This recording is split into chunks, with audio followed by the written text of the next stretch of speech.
The happy Creed family arrived at their new home.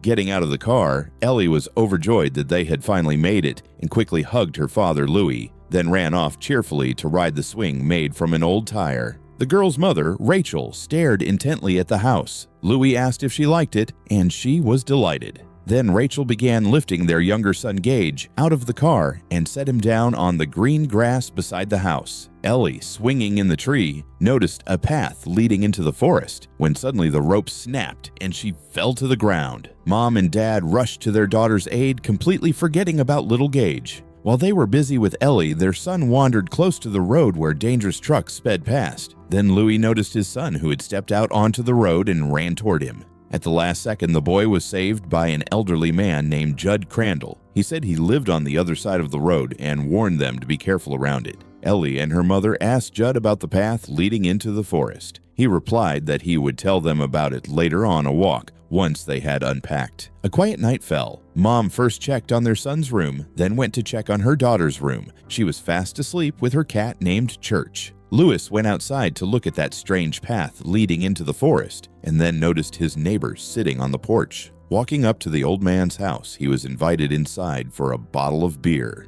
Then, sitting in chairs, they watched the trucks rumbling past. Judd began to explain that the path into the forest existed for two reasons: the road and the trucks. The path led to a pet cemetery because animals were very often killed under the wheels of the trucks. Louis mentioned that his daughter had a cat named Church, to which Judd said they should get him neutered and he would be less likely to roam across the road. In the morning, little Gage played with a toy car, while their housekeeper Missy collected dirty laundry nearby. Going outside, she met Rachel coming back from the store with groceries. She told her she was lucky to have married a doctor, whereas her own stomach was always bothering her. After breakfast, the whole family, together with Judd, went for a walk along the strange path, which led them to the gates of an old cemetery. Judd reminded them that the dangerous road had claimed many pets and brought grief to countless children.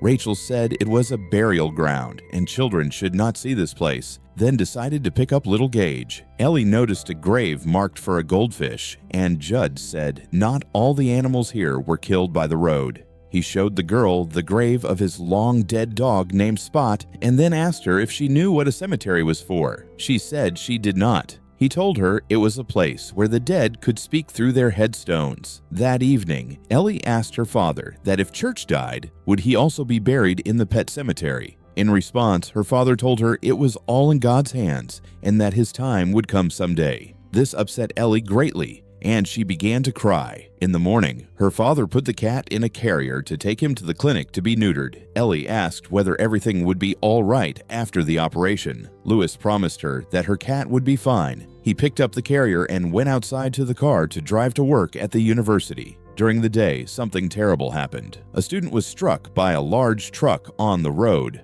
Louis immediately began resuscitation efforts to save Victor, but it was already too late. He died. Suddenly he came to, grabbed the doctor, and spoke words to the effect that the soil is the heart of a man and it is very rocky, and that he would come to him soon. Night fell. Louis was sleeping quietly in his bed when he was suddenly awakened by a loud noise. He saw the dead student standing in the doorway who told him to follow. He had no choice but to follow the voice. He went down to the basement of his house where Victor placed his hand on his shoulder and told him this was not a dream. Then they walked together along the familiar path that led to the pet cemetery. Upon arriving, Victor said this was the place where the dead find their voice, while the doctor kept saying he wanted to wake up. Victor cut him off and told him never to go to the place where the dead rise, pointing in a direction. Louis lay down on the ground, saying he was not responsible for the student's death, while Victor repeated that the soil on that side of the barrier had gone sour. The doctor finally woke up in his bed. He pulled back the blanket and saw his dirty feet. It was clear this had not been a dream. Thanksgiving came and the family packed their things for a trip to Chicago to visit Rachel's parents. Rachel said it was not right because Judd would be alone in his big house on Thanksgiving, so far from them. When the family left, the phone rang. It was their neighbor Judd, who reported that there was a dead cat lying on his lawn. Louis came over and confirmed it was Ellie's cat. Judd noted that their daughter would be devastated. The doctor peeled the frozen cat from the ground and placed it in a bag, then explained that he would have to very gently tell his daughter what had happened to her cat, but Judd said there was a better way. They went to the pet cemetery, where Judd said they needed to go beyond the deadfall, and then led the way. Lewis quickly followed, but suddenly a branch snapped and he tumbled all the way down through the branches. Judd asked if he was all right, and Lewis said he was fine. Pressing further into the forest, they heard very strange sounds, half animal, half human, but the old man said it was just the local birds having fun. At last, they emerged at large stone circles.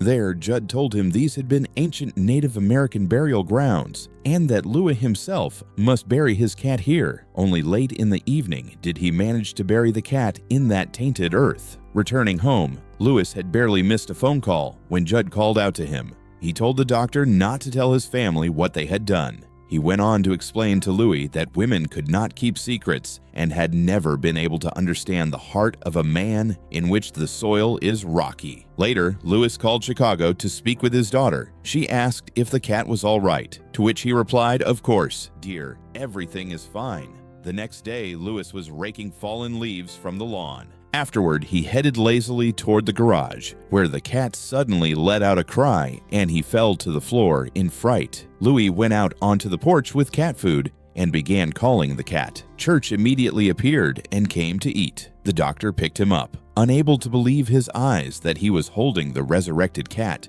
Church suddenly lurched and scratched the doctor's face. After this, Louis went to Judd's home and said he could not believe what had happened and was trying to convince himself that he had buried the cat while it was still alive. To which the old man reminded him how Louis had pulled the frozen dead cat from the ground and then told an old story of his own. When he was a boy, his dog Spot died and he decided to bury him in that very place. But when the dog came back, he was no longer himself. After Spot died a second time, Judd buried him in the regular pet cemetery. Louis asked whether anyone had ever tried burying a person there. This question greatly frightened Judd. The next day at the airport, the doctor met his family flying in from Chicago. His daughter hugged him, asking about the cat, and he quickly replied that he was fine. Then Ellie told him about a dream she had seen of Church dead and buried in that Indian cemetery. The doctor said it was just a dream, and she had nothing to worry about. That evening, Ellie let the cat outside, then asked her parents whether she could wash the cat with shampoo, since he smelled bad.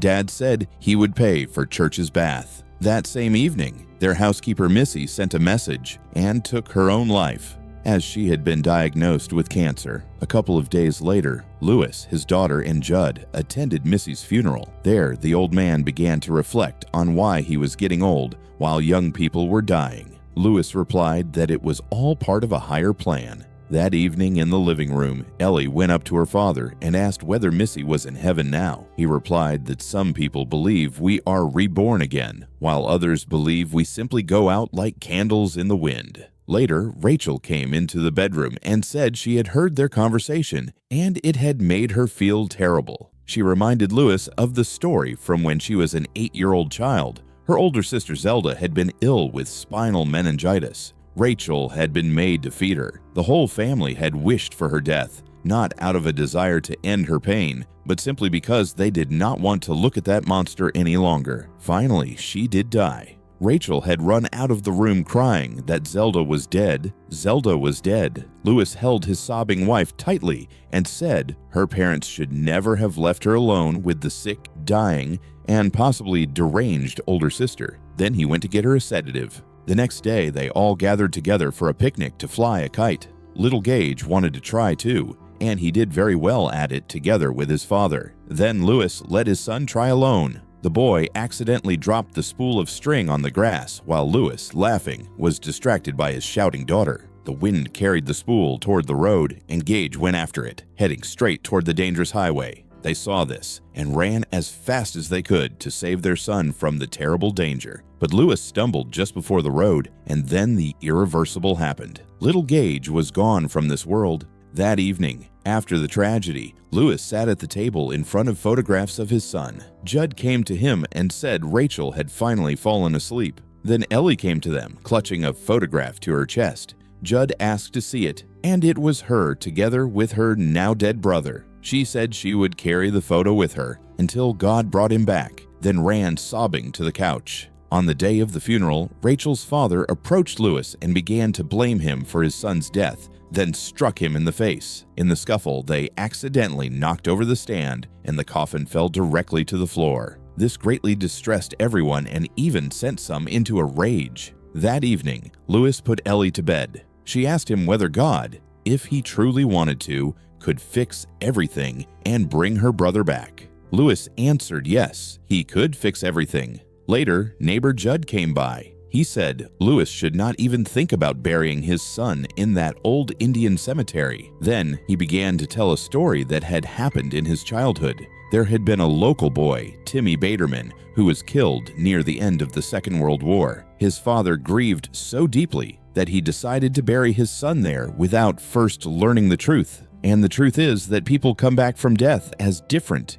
evil, bloodthirsty creatures. 4 or 5 days after the burial, Margie saw Timmy near her house. It was she who told people it was time to put a stop to it. He and his friends came to Timmy's house with full canisters of fuel. They immediately began pouring it around the house from all sides and then set it ablaze, with both the father and son inside. Sometimes it is better to remain dead. The Indians knew this well and stopped burying people there when the soil went sour. Judd said not to even think about burying his son there, and that he deeply regretted ever showing him that terrible place. In the morning, he saw his daughter and wife off with her parents to Chicago. Rachel's father apologized for his behavior at the funeral, and Lewis told his daughter he would come to them within 3 days at most. Later, he went to his son's grave, where he said it was a mistake and his son should be alive, when suddenly, the ghost of Victor appeared. "You must not cross the barrier and bury your son in the sour earth," he warned. And Lewis said that if things did not go as intended, he would put him to sleep again. At that same time, Ellie woke from a terrible nightmare. Her mother asked what she had seen, and the girl described how her father was trying to do something bad while the ghost of Victor was trying to warn them. "Ghosts don't exist. Put it out of your head," said her mother. That night, Lewis returned to his son's grave and began to dig. Meanwhile, Rachel was calling home from Chicago, but there was no answer. She then dialed their neighbor, Judd's number. He answered. She told him Louis was home but not answering, and that she was going to come back from Chicago. After the call, Judd stepped outside, looked at the Creed house, then sat down in the rocking chair on his porch. Lewis finally unearthed the coffin, then looked inside and embraced his dead son with the words that everything would be all right. After this, he set off down the familiar terrible path toward the pet cemetery. Making his way closer to the place, Lewis kept repeating that he would not stop until he brought his son back. Close to midnight, Rachel was not far from her home when a tire blew out and the car went off the road. She climbed out of the wreck and the ghost of Victor appeared behind her, saying that the evil was trying to stop her. Without wasting time, she walked out onto the road and flagged down a large truck whose driver agreed to take her home. Lewis had just finished burying his son and then headed back home. There, he collapsed asleep, still in his clothes. An hour later, at the cemetery, a hand appeared from the grave, the resurrected Gage. A short while later, he returned home and went inside, leaving dirt on the floor. Creeping into the bedroom, Gage opened his father's medical bag and took out a very sharp surgical scalpel. Judd was sleeping on the porch when he was suddenly woken by a noise. He got up and saw small footprints leading inside his own house. Going in, he slowly climbed the stairs to the second floor. Entering his bedroom, he pulled out a pocket knife and called for Gage to come out, saying he had brought him something. Suddenly, laughter was heard from under the bed. Judd slowly approached, knelt down, and was distracted by the cat jumping through the window. From under the blanket, a small hand shot out and slashed his leg with the scalpel. Then the resurrected Gage appeared. With a terrifying snarl, he began to tear at the old man's throat until he was completely dead. At last, the truck brought Rachel to the house. She got out and thanked the driver, though in truth, it was the ghost of Victor who had helped her. Suddenly, someone called to her from the neighbor's house, and she slowly went to see who it was. Going inside, sounds were again coming from the upper floor. Without rushing, Rachel climbed the stairs looking at old photographs. She opened the bedroom door and saw her dead older sister, who said she would twist Rachel's spine the way hers had been. She closed her eyes, and when she opened them, she saw her resurrected son. Judd said he brought her something sweet. Rachel knelt down to him and let out a terrifying scream. In the morning, Lewis was jolted awake onto the floor by nightmares. Then he saw small footprints on the floor. Nearby lay the open medical bag and the empty scalpel case. Going out of the room, Lewis noticed toys scattered around. And then the phone rang. It was Rachel's father calling from Chicago. He asked whether his wife had made it home. Lewis said yes and hung up. After this, he filled syringes with a lethal substance and went outside, where he found the cat. He dropped a piece of meat on the ground so Church would come over and start eating, while Lewis prepared the syringe. Then he grabbed the cat by the scruff and injected the entire contents. The resurrected cat went to sleep forever. Then Lewis entered Judd's house, where everything had become overgrown with green mold. He was anxious about what his son had done and then called for Rachel. There was no answer. Going upstairs to the second floor and entering the bathroom, Lewis pulled back the shower curtain, and there was no one there. Then, walking along the hallway, he entered the bedroom where his wife's purse lay on the floor. Something was lying under the bed, giving off the smell of a corpse. He decided to look, lifted the blanket, and there was dead Judd. Suddenly, a terrible laugh was heard from the hallway. Leaving the bedroom, Rachel dropped down from the attic on a rope from above, and Gage was standing at the top laughing. He leapt at Lewis with the scalpel in hand and slashed him across the chest several times. With his strength, the father hurled the monster wearing his son's form aside, then pulled out another syringe. The boy came toward him, and Lewis quickly injected the contents. Then he dragged a canister of gasoline and began pouring it throughout the house. Finally, he set the house on fire to destroy the evidence.